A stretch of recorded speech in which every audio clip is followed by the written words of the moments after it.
Hello and welcome to Chandigarh Civil Services. Guys, this is Vivek Agarwal and we are here with a very new series जो आज का हमारा नया lecture है, that is lecture number 2 of 10 by 10 series. हम देखेंगे हमारा question number 2 of GS paper 2 polity. इस बार 2022 का क्वेश्चन क्या है. जो ये क्वेश्चन है ये आपके right to movement and freedom के ऊपर बात की गई है कि freedom of movement and residence throughout the country. आपको ये राइट एंश्राइन मिला है कॉन्स्टिट्यूशन ऑफ इंडिया से, पर ये आपका एब्सोल्यूट राइट नहीं है, इसके ऊपर कमेंट करना है. Let see keywords and the demand of the question. हम यहाँ पे देखेंगे fundamental rights, that is article 19 clause 1 sub clause D और आर्टिकल 19 क्लॉज 5 में हमारे पास क्या क्या फ्रीडम्स हमें गिवन है और वो फ्रीडम्स कैसे कैसे रिस्ट्रिक्टेड है. अगर हम बात करें आर्टिकल 19 क्लॉज 1 क्लॉज डी की, तो हमें यहाँ पे freedom of movement and residence दिया हुआ है. पर जो ये वेरी फ्रीडम है, जो हमें ये freedom of movement and residence है, ये रिस्ट्रिक्टेड है in the same article, that is article 19 clause 5. हम देखिए, अगर हमें इनपुट्स की बात करनी है, आंसर में क्या क्या लिखना था. हमें पहले लिखना था जो हमारे फंडामेंटल राइट्स हैं वो सैक्रोसेंट है और वो किसी भी प्रिंसिपल के वॉलेटिव नहीं है रिस्पेक्टिव ऑफ द कंडीशन. पर हाँ, अगर गवर्नमेंट ऑफ द डे चाहे या एग्जीक्यूटिव या लेजिस्लेचर चाहे तो ये रीजनेबली रिस्ट्रिक्ट कर सकता है. उसके लिए कुछ इन्होंने आपको पोर्टफोलियोज या कुछ आपको कंडीशंस बताई हैं कि किस कंडीशंस में जो हमारे fundamental rights of movement and residence है वो हम आपके कर्व करेंगे या आपको रिस्ट्रिक्ट करेंगे. पहले हम देखते हैं कि जो हमारे universal declaration of human rights है, जो ग्लोबली एक्सेप्टेड नॉर्म्स है, वो क्या कहता है. वो कहता है कि at the global level freedom of movement is a basic human right. इसको आपने किसी भी तरीके से कर्टेल या रिस्ट्रिक्ट नहीं करना. सेकंड, उन्होंने बोला है कि जो freedom of movement and residence है ये हमारा कॉन्स्टिट्यूशन अंडर आर्टिकल 19 हमें प्रोविजंस देता है. और ये उन्होंने रिकॉग्नाइज किया है कि जो आपका यूनिवर्सल डिक्लेरेशन वाला राइट है और जो हमारा फंडामेंटल राइट है, ये दोनों राइट सेम है, दोनों ही आपके बेसिक ह्यूमन राइट्स हैं जो ग्लोबली और इरिस्पेक्टिव ऑफ द बॉर्डर्स और डोमेस्टिकली या किसी भी कंट्री में प्रैक्टिस किए जाते हैं. थर्ड, उन्होंने बोला है कि जो रिस्ट्रिक्शंस हैं अगर वो बहुत ज़्यादा नेसेसरी हैं तभी उनको प्लेस करना है. आपने आर्बिट्रेरीली कोई भी रिस्ट्रिक्शंस को प्लेस नहीं करना है. पर जो वो रिस्ट्रिक्शन का इम्पैक्ट है हमने वो भी एनालाइज करना है कि अगर हम रिस्ट्रिक्ट करते हैं किसी को मूवमेंट या रेजिडेंस से तो उसका ओवरऑल इम्पैक्ट क्या किसी कंट्री के ऊपर क्या पड़ता है और किसी कंट्री को कैसे बियर करना पड़ता है. आप देखोगे कि जो गवर्नमेंट है वो हमें फैसिलिटेट करने के लिए लॉज बनाती है, पर कई बार सेम गवर्नमेंट को जब लगता है कि जो लॉज हैं उसका एंगल बहुत वाइड है या जो लॉज हैं उसको हमें इतने ओपनली नहीं देना है बिकॉज ये ओवरऑल फैब्रिक को हैम्पर कर रहे हैं, तो वो रिस्ट्रिक्शंस प्लेस करते हैं.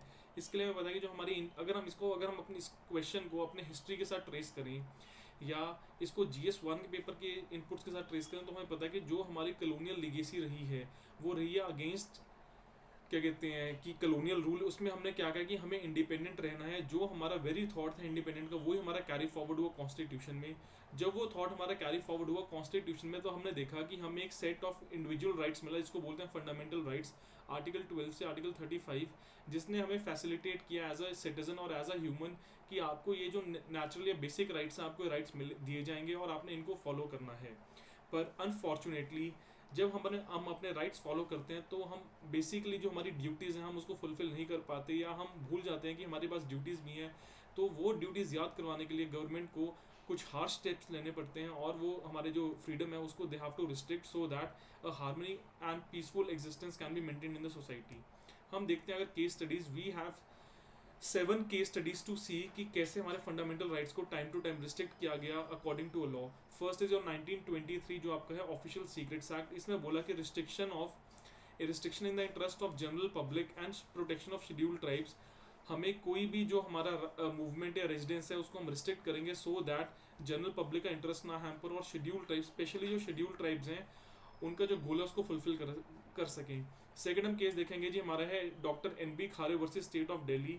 हमारे पास एक बिल था, उस बिल का नाम था east Punjab public safety act. इसको चैलेंज किया गया क्योंकि ये जो बिल है ये दिल्ली तक एक्सटेंडेड था. इस बिल में ये था कि आपका राइट टू मूवमेंट रिस्ट्रिक्ट किया जाना चाहिए था, पर उस टाइम पे जो कोर्ट है उसने भी बोला कि येस, जो ये राइट है ये एब्सोल्यूट नहीं है. हमें या गवर्नमेंट ऑफ द डे को अगर लगता है कि ये राइट आपका थ्रेट है मूवमेंट के लिए तो वो रिस्ट्रिक्ट कर सकता है. थर्ड केस हमारे पास है जी AK गोपालन वर्सेस स्टेट ऑफ मद्रास. यहाँ पे कोर्ट ने बोला कि जो फंडामेंटल राइट है वो वॉयलेटिव नहीं होगा किसी भी चीज़ से या उसके ऊपर रिस्ट्रिक्शंस आपने रीजनेबल लगाने हैं, आपने एब्सोल्यूट रिस्ट्रिक्शंस नहीं लगाने हैं. फोर्थ हमारा केस है 1960 का, वो है state of MP versus Baldev Rao. इसमें बोला गया, कोर्ट ने इसमें बोला कि अगर आपने कभी भी रिस्ट्रिक्शंस प्लेस करने हैं तो यू हैव टू टेल कि रिस्ट्रिक्शंस क्यों प्लेस किए जा रहे हैं, what are the reasonable grounds और जस्टिफिकेशन एग्जीक्यूटिव एंड लेजिस्लेचर के पास होनी चाहिए to place the restrictions. Next was 1962 का Kharak Singh versus state of UP and others. इसमें बोला कि रीजनेबल सर्विलांस, अगर आप किसी के ऊपर अनरीजनेबल सर्विलांस रखते हो या आप देखते हो कि वो बंदा कहाँ जा रहा है, उसका रिकॉर्ड मेंटेन करते हो, then it is against the freedom of movement. तो आपने ऐसा नहीं करना है। अगर आपने किसी के ऊपर सर्विलांस रखनी है तो आपके पास रीजनेबल ऑर्डर होना चाहिए या रीजनेबल प्रोविजन होना चाहिए।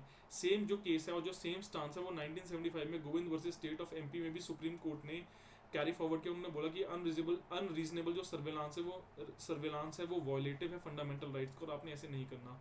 अगर हम लेटेस्ट केस देखते हैं हमारा 2009 का जी, जो पैंडमिक रिस्ट्रिक्शंस हैं, ये पैंडमिक फेज है, हमने यहाँ देखा कि ओवरऑल इंटीग्रिटी या ह्यूमन काइंड को बचाने के लिए हमने मतलब कोर्ट ने सैंक्शन किया, लेजिस्लेचर ने लॉ बनाया कि लॉकडाउन और आपके रिस्ट्रिक्शंस होंगे और आपने अनरीजनेबली इधर उधर नहीं घूमना है।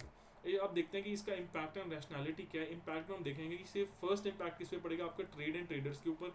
अगर हम ऐसे रिस्ट्रिक्टेड रखेंगे कंट्री में मूवमेंट, जो ट्रेड है वो हमारा फुलफिल या फ्लरिश नहीं हो पाएगा। सेकेंड है इम्पैक्ट ऑन माइग्रेंट वर्कर्स। अब हमने देखा है कि रूरल से अर्बन एरिया में माइग्रेशन हो रही है for the sake of work या for the sake of employment. अगर हम सबको रिस्ट्रिक्ट कर देंगे तो हमारा माइग्रेंट जो वर्क फोर्स है वो बर्डन बन जाएगा स्टेट के ऊपर, क्योंकि अगर वो मूव नहीं करेगा तो वो अपनी अर्निंग कैसे अर्न करेगा। Third is impact on the employment. हम देखेंगे कि जो हमारा सिनेरियो आजकल है कि हम कहते हैं कि tyre 1, tyre 2 and tyre 3 cities, यहाँ पे जो हमारी माइग्रेंट वर्क फोर्स है या जो हमारे हाईली स्किल्ड वर्क फोर्स है, they are moving for the sake of employment. अगर हम ऐसे restrictions on movement and residence लगाएंगे तो एम्प्लॉयमेंट, जो हमारी एम्प्लॉयमेंट या सर्विस सेक्टर है, that will see a very deep fall.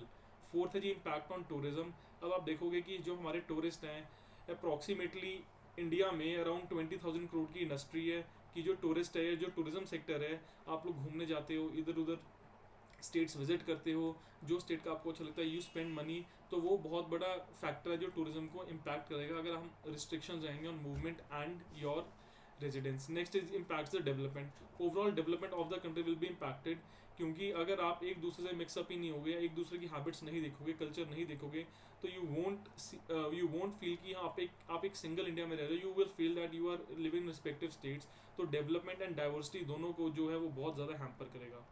Thank you so much, this was the video. और जो हमारा आज का क्वेश्चन है, it was a very good question जो आपके आर्टिकल 19 के बारे में बात करता है।